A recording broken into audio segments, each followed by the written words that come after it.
This right here is the kind of game I love to find. I love to talk about. These little nothing gems that I just accidentally stumbled upon.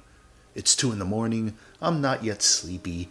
Instead of scrolling through the social media or looking at TikToks like your average person tends to do, my thing is to look at the PlayStation Store. Check out the new games that are going to come out. Maybe see what's on sale. It's my version of brain rot, I suppose. I never really have any intention of actually buying anything, but every once in a while, something catches my eye. Something like this. These games that when I look a little further into them, they got very little coverage. Good reviews overall, well received, but nobody really talked about them. Blacktail. This beauty. Had you ever heard of it? I hadn't heard of it, and I'm so glad that I just found it because it was such a wonderful little game that I have to recommend it to people. Not quite an open world RPG, not quite a walking simulator, it kind of falls in between. I don't call it a walking simulator because there is combat, and to me that disqualifies it as a walking simulator, but the overall flow and feel of the exploration does have that walking simulator vibe. It follows Yaga on her quest to look for her sister that had wandered off into this forest searching for something. A forest that seems to sit between fantasy and reality. A place that feels like some sort of fever dream, constantly threatening to become a full-on nightmare, but never quite actually getting there. Towing the line between the beautiful and the disturbing, the whimsical and the uncanny, in a way that completely drew me in. A world that, for all intents and purposes, is fairy tale land. The place where all of these characters from stories we grew up hearing exist. But somehow, the stories were grossly misunderstood and are now being retold by sentient talking mushrooms. Mushrooms that are either naughty or nice, but never something in between. A place where Snow White is actually the leader of a tribe of gnomes that aren't actually gnomes, but rather trolls pretending to be gnomes in order to trick humans. Where Goldilocks' 3 bears are actually bureaucratic spiders obsessed with paperwork. A world where morality is blurred and what you think might be the right thing might not necessarily be. A world filled with interesting personalities, all of them serving as their very own form of unreliable narrator. All of them fearing the return of the old hag. And Yaga is out to find out what happened to her friends in her village with the aid of a mysterious disembodied voice that knows her oh so well as she uncovers who she is and what her purpose in this world actually is. Slowly, Yaga starts to realize she has a greater role to play in the cruel fate of these children and a deeper connection to this old hag, the Baba Yaga, than she was prepared to accept. Unfortunately, I can't say more past this point. Much like with so many of these narrative-driven adventures I love so much, it's very difficult to explain why I love them without accidentally lessening the experience for those that have yet to play it. But this game does such a great job of adding a sense of mystery to that which is fairly obvious right from the beginning. This is the story of the Baba Yaga. Your character's name is Yaga. It doesn't take a genius to put 2 and 2 together, but it's the hows and the whys along the way, the little trail of breadcrumbs, the subtle misdirections that keep you invested and make this story so very compelling. The Baba Yaga is out there, already wreaking havoc. Children have been kidnapped, but your name is Yaga, so what exactly is going on here? What is this malevolent entity? Who are you, really? And what is your connection to this entity? Almost all the game's elements come together perfectly to create this wonderful little world for you to inhabit during those few hours you are trying to answer these questions. The sound design, and voice acting in particular, are excellent. There's this odd quirk to their approach to voice acting I did not expect. Some characters sound like they're from hundreds of years ago, others like they're from modern times. One moment you're talking to some fancy knight from the medieval times calling you his squire, the next, a 90s stereotype of some stoner surfer dude, brah. Your companion, that disembodied voice, almost comes off as a jaded college student, having to work as a waitress, completely disillusioned with her life prospects, snarky and sarcastic. The whole thing seems like it wouldn't work, but somehow it does. Perfectly. These characters have so much personality, making them really fun to interact with, and the whole thing almost seems like it's outside of time itself, adding to that uncanny feeling to it all. This complements the art style so very well. This beautiful, colorful, bright, cartoonish world filled with goofy characters, yet also sprinkled with unsettling imagery throughout.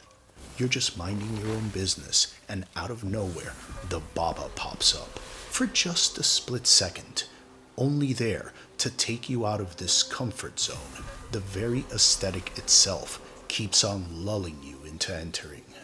This is by far Blacktail's biggest strength, its art direction and the way its elements come together just so to set the perfect mood and tone for the story it is trying to tell. It drew me in right from the beginning and kept me there all the way through to the end with its beautiful art style and excellent writing.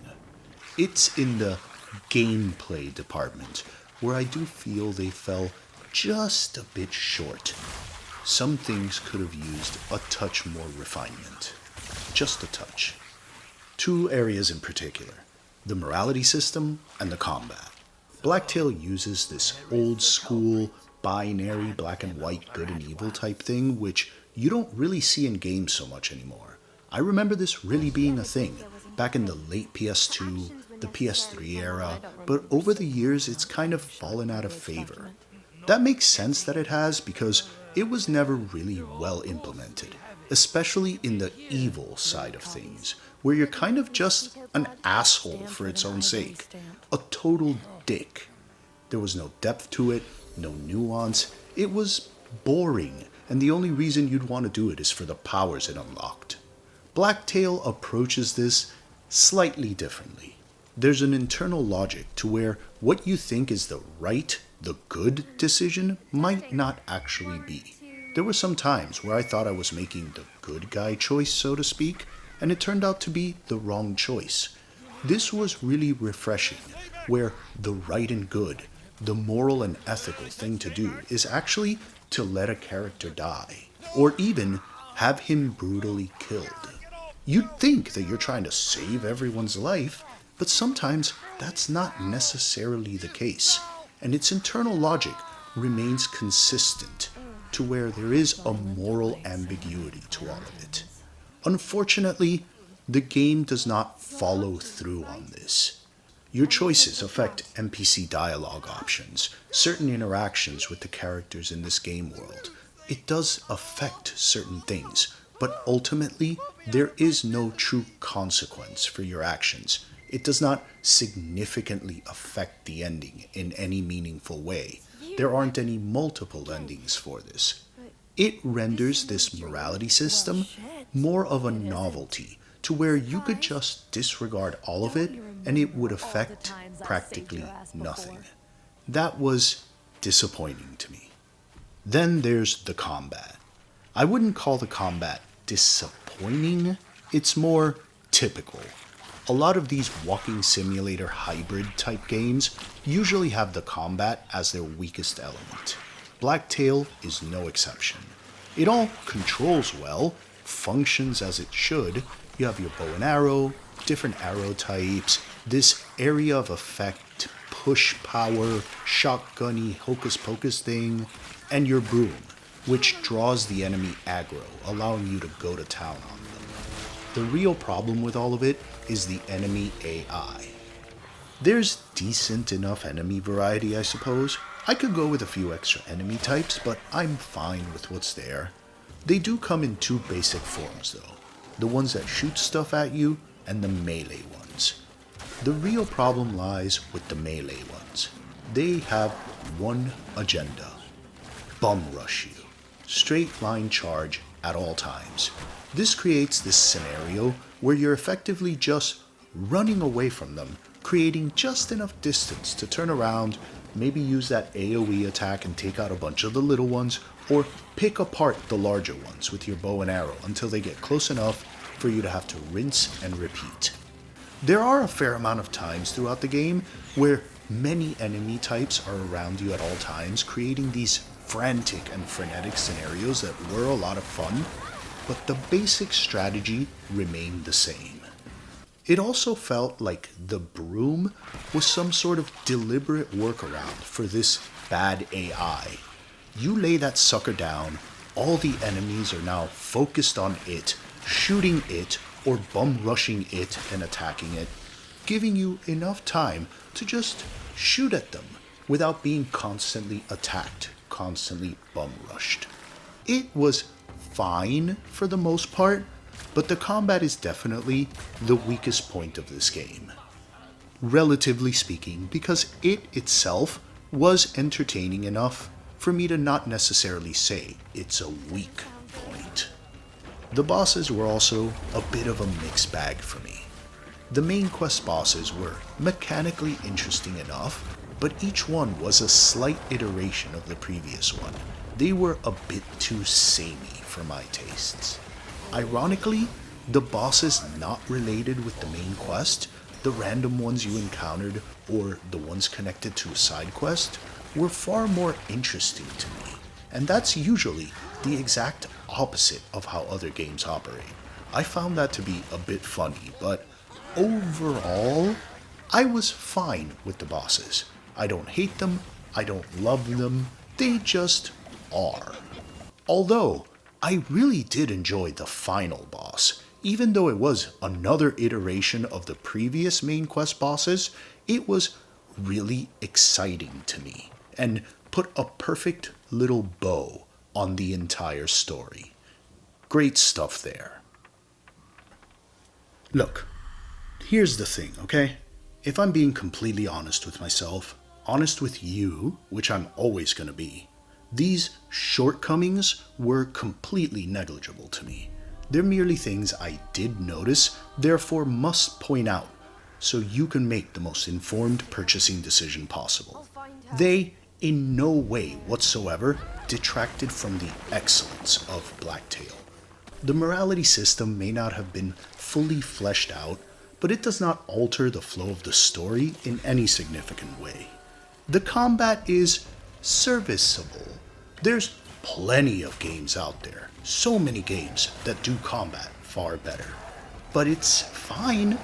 Nothing wrong with it. It never grows to be tedious or unpleasant, and within the context of this game, it does its job.